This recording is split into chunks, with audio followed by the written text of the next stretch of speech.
अर्पिता की शादी के ठीक एक दिन पहले सगाई का फंक्शन था। उसके ससुराल वाले जबरदस्ती उसे खिलाने पिलाने में लगे हुए थे। हर कोई यही कह रहा था कि नई बहू को मैं पहले खिलाऊंगा, कोई कहे मैं पहले खिलाऊंगी। यही करते करते अर्पिता परेशान हो गई, पर वो क्या ही कहती। जबरदस्ती सब फोटो खिंचवाने के चक्कर में अर्पिता के मुंह में जबरदस्ती बर्फी और रसगुल्ले के टुकड़े भरते ही जा रहे थे। जब खाना खाने की बारी आई तो सबने टेबल साथ में लगा ली।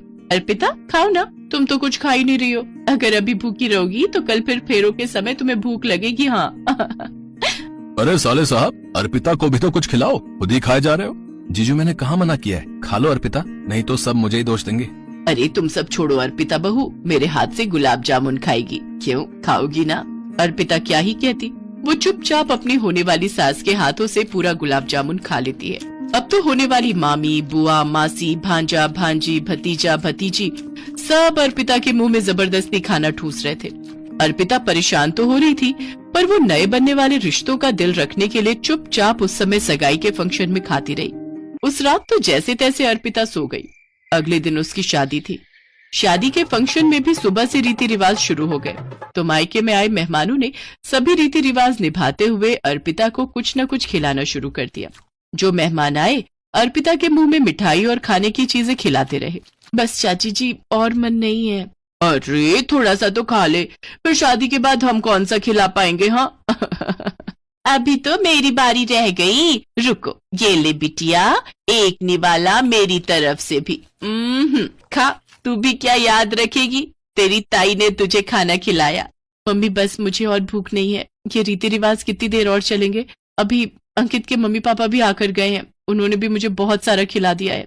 अर्पिता वैसे किसी को मना करते अच्छा नहीं लगता, कोई बात नहीं, थोड़ा खा ले। वैसे भी अब तेरी शादी हो जाएगी, फिर कौन सा तेरी चाची, ताई और मामी वगैरह को तुझे खिलाने का मौका मिलेगा। रुक, तेरे मामा जी और पापा बुला रहे हैं, मैं अभी आती हूँ। किसी तरह अर्पिता की शादी हो जाती है और शादी के बाद वो अपने ससुराल आती है। पर शादी की रात से ही अर्पिता के पेट में गड़बड़ हो रही थी। जैसे तैसे उसने फेरों के समय अपने आप को संभाल लिया, पर ससुराल पहुंचते ही उसकी हालत बिगड़ने लगी। अब नई नवेली बहू किसे कहे और कैसे कहे। अर्पिता, माँ ने तुम्हारे लिए ये गरम गरम नाश्ता भेजा है, तुम जल्दी से कर लो, फिर कुछ देर बाद मोहल्ले की औरतें आएंगी और तुम्हारी मुंह दिखाई की रस्म होगी। बबली दीदी, वो मैं। अरे शर्माना कैसा, मुझे पता है आपके लिए घर नया है, इसलिए आपको मेरे सामने खाना खाने में शर्म आ रही है। ठीक है, तुम खा लो, मैं थोड़ी देर बाद दोबारा आती हूँ। दीदी अंकित कहाँ है? अंकित, वो तो अपने जीजू के साथ नीचे हॉल में नाश्ता कर रहा है। अर्पिता की ननद ढेर सारा मक्खन लगाकर आलू के पराठे और दही रख जाती है। अब अर्पिता ना खाए तो भी बुरी बनेगी और खाए तो भी उसकी हालत खराब होगी। अर्पिता पूरी तरह से फंस चुकी थी। तभी उसकी सास आ जाती है। अरे अर्पिता बहू, तुमने अभी तक नाश्ता नहीं किया, क्या हुआ? मेरे हाथ के आलू के पराठे पसंद नहीं आए क्या? नहीं नहीं माँ जी, पराठे तो बहुत टेस्टी है, मैं बस खा ही रही थी। अच्छा, ये लो, साथ में ये भी खा लो। तुम्हारे ससुर जी तुम्हारे लिए ताजी ताजी जलेबियां और रबड़ी लेकर आए हैं। वो बोल रहे थे कि यहाँ के फेमस हलवाई की रबड़ी जलेबी है, तो अर्पिता को जरूर खिलाना। बड़े मन से उन्होंने तुम्हारे लिए भेजी है। अर्पिता रबड़ी जलेबी देखकर परेशान हो जाती है। पहले ही उसका पेट गड़बड़ कर रहा था, ऊपर से रबड़ी जलेबी अब ससुर जी ने भेजी है। ये कहकर सास ने कुछ कहने से ही रोक दिया। क्या करे और क्या ना करे, जबरदस्ती सास मुंह में रबड़ी जलेबी ठूसे जाए। अर्पिता चाहते हुए भी मना नहीं कर सकी। सास के जाने के बाद अर्पिता परेशान हो गई। वो बार बार टॉयलेट भागे, फिर बाहर आए, फिर भागे, फिर बाहर आए। जिस बात का डर था वही हुआ। अर्पिता को दस्त लग गए, उसका पेट खराब हो गया, लगातार लूज मोशन आए जा रहे थे। बिल्कुल पानी दस्त करते हुए अर्पिता को कमजोरी महसूस होने लगी। उधर से उसकी ननद उसे लेने आ गई। अर्पिता, क्या हुआ? तुम अभी तक बाथरूम में ही हो? माँ बहुत देर से तुम्हारा इंतजार कर रही हैं। मोहल्ले की औरतें और रिश्तेदार वगैरह मुंह दिखाई की रस्म के लिए हॉल में ही जमा हो गए हैं। अभी आई, बस थोड़ी देर और दीदी, आप चलो मैं आती हूँ।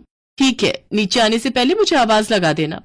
ननद चली गई, पर अर्पिता के मोशन रुकने का नाम ही नहीं ले रहे थे। उसकी हालत लगातार खराब हो रही थी। जैसे तैसे वो तैयार होकर अपनी ननद के साथ हॉल में पहुंचती है। सब औरतें मुंह दिखाई की रस्म के लिए आती और अर्पिता को फिर से मीठा खिलाने लगती। ये लो बहू, हमारे हाथ से भी खाओ। अरे बहू ना शर्मा रही है, हमारे हाथ से नहीं खाएगी। नहीं नहीं, ऐसी बात नहीं है बहन जी। अर्पिता बहू, आंटी जी के हाथ से भी खाओ। अर्पिता जबरदस्ती मिठाई के पीस खा लेती है। सब लोग चाय नाश्ता वगैरह करते हैं और मजबूरी में अर्पिता को भी करना पड़ता है।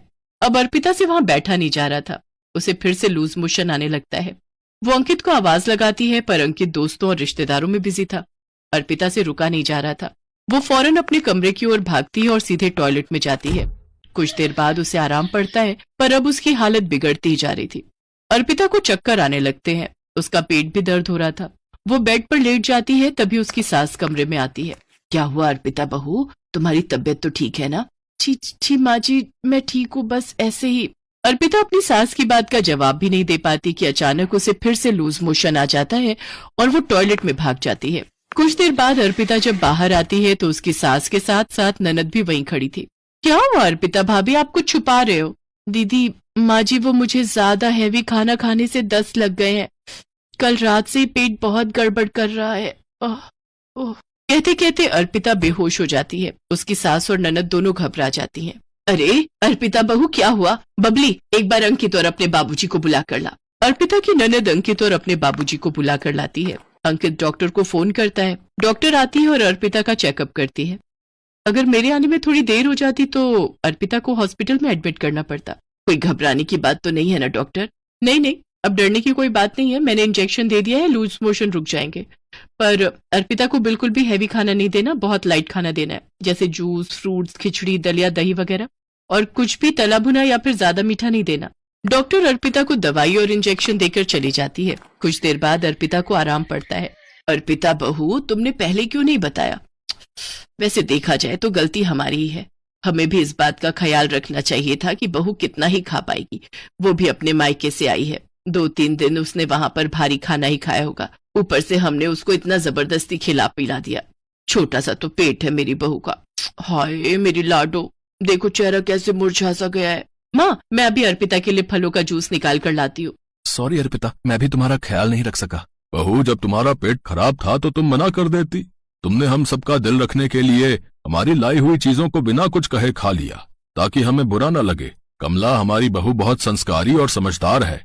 जीती रहो बहू, घबराओ नहीं, तुम जल्दी ठीक हो जाओगी। कमला, बबली, तुम्हें अर्पिता बहू का पूरा ख्याल रखना है, ठीक है? अर्पिता की मम्मी को भी फोन पर यह बात पता चलती है तो उन्हें भी बहुत दुख होता है कि अर्पिता को शादी से 2 दिन पहले भी इतना भारी खाना खाना पड़ा और वो सबका दिल रखने के लिए अपने मायके में भी किसी को मना नहीं कर पाई, और शादी के बाद वो अपने ससुराल में नई बहू बनकर आई तो भी किसी को मना नहीं कर सकी। सबको अपनी गलती का एहसास होता है। 1-2 दिन में अर्पिता ठीक हो जाती है। अब रिश्तेदारी में पहली रोटी खाने भी जाना था। इस बात को लेकर वो और चिंता में थी, पर इस बार उसकी सास ने सब कुछ संभाल लिया। अर्पिता बहू, चिंता मत करो। अगर रिश्तेदारी में पहली रोटी पर जाना है तो कम से कम 2 से 3 दिन का गैप होगा। लगातार हम भी तुम्हें रिश्तेदारी में खाने पर नहीं भेजेंगे। जब तुम्हारा जी चाहे तब तब जाना। अपनी सास की बात सुनकर अर्पिता खुश हो जाती है। वो खुश थी कि उसको इतना अच्छा ससुराल मिला था जहाँ परिवार के सदस्य एक दूसरे की परेशानी को समझते